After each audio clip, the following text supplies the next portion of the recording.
What are you barking at me for? We're best buds. I am looking at my red Buckeye. This is my red Buckeye. Look how strange looking this bud is. Look, here's another one. Oh, so strange. It is such an interesting plant, and the buds are really cool too, and the flowers are really cool too, and the leaves are really cool. They're almost like palm-like. Check it out. Oh, look, there's a flower coming out. I love it. We transplanted this last year, so it didn't do well, but it survived. It was way back there, but we moved it here, and look at all the buds. They're so unique. Look at how it comes out from, I guess this is that brocked that I'm learning. Coming out from that, but it looks like it's got a little cup shape. You know what it reminds me of? Pineapple. I don't know why. Look at this big pile of helicopters that we blew off the walkway that we need to pick up. But we're going to be looking at the red Buckeye. The red Buckeye is called Aesculus pavia. Aesculus pavia. That sounds so funny. It's in the Sapindaceae family, which is the soapwort or maple family. Formerly, it was in the Hippocastanum family, which is the horse chestnut family. So it's listed incorrectly on many websites. I don't know what kind of butterfly this is, but it was on a flower a minute ago, and before I could get to it, it flew away. There it is, back on the flower. It likes that flower. How fun is that? I'm trying to get closer. Yay! This is a fun part of gardening.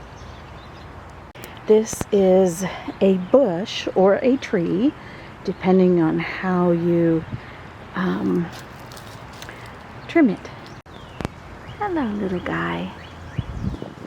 You're blowing in the wind. So the name Aesculus is Latin for a kind of oak-bearing edible acorns. So that refers to the Buckeyes that are on this. And I don't have any to show you because it's not autumn. The name pavia honors Peter Paul, who was a 16th century Dutch botanist.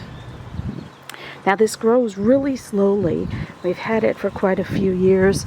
We started it out right back there by the fence. And last year we moved it here, and we were afraid it wouldn't survive. And it has. I really like it. So it being a slow growing is a big plus for us, as I could put it closer to the house and be able to maintain it without fuss. The tree or bush grows to about 15 to 20 feet high, making it a shorter tree and more desirable for me in my yard. Since it grows so slowly, I can keep it shorter if I want. Cool thing is, a red Buckeye is also a native plant in North America, which is also a big plus. We have a hummingbird feeder there. So this red flower is a big attractor for hummingbirds, so I hope that helps bring them to my feeders. The fruit is called a nut by most folks, and a Buckeye by even more folks. The Buckeye arrives around September through November after the leaves fall off. So do not eat the leaves, nuts, the nuts being Buckeyes, aka fruit. but squirrels love them. And some people make crafts with them, although I haven't figured anything out that I want to do. I think they use them like beads, maybe. These leaves have 1, 2, 3, 4, 5, 6, 7 leaflets on it, and that was super confusing to me because all over the internet, including the Missouri Conservation Department, it says that the one way to tell a difference between a red buckeye and an Ohio buckeye is that the red buckeye has 5 leaflets and the Ohio has 7. But this is a red buckeye. So the Arkansas Conservation page said that the red buckeye can have 5 to 7. So the Ohio, I guess, only has 7. And the red buckeye can have 5 to 7. And we can maybe count another one. 1, 2, 3, 4, 5. This one only has 5. So I think it's so fun that this is the leaf, this whole thing is the leaf, and the individual ones are leaflets. I love how they look like little umbrellas. They just kind of make me happy. Let's see, 1, 2, 3, 4, 5, 6, 7 on this one. The leaves are palmately. Again, I am learning new words, which means several leaves joined at a central point like the fingers of an open hand. Or I suppose an open hand would be a palm, so that's why it's palmately. The leaves are supposed to have fine little tooths along the edge. Don't really see that. And they're shiny green on the top and whitish underneath. Oh, let's look at that. Yep, it reminds me of a silver maple being kind of whitish on the backside. Just kind of a silver white on the underside. Kind of reminds me of a silver maple. Now the sad thing is that the leaves drop off by the end of the summer. So consider that they drop off by the end of summer when you're choosing where to plant it. I didn't know that, so I might consider what you could put in front of it, so that when the leaves drop off, something else comes out.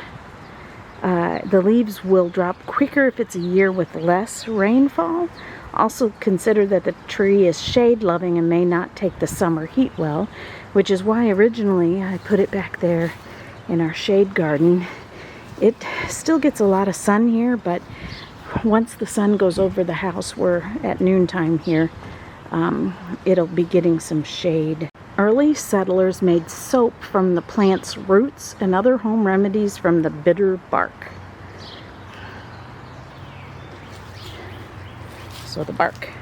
So Ohio is probably the most famous buckeye. It's a Squilla glabra, and it's most famous with the football team in Ohio. It has a nut which is the size of a quarter and a dark brown husk, but it gets about 60 feet tall, so it's very tall. There are 7 leaflets instead of 5, and the flowers are greenish yellow instead of red.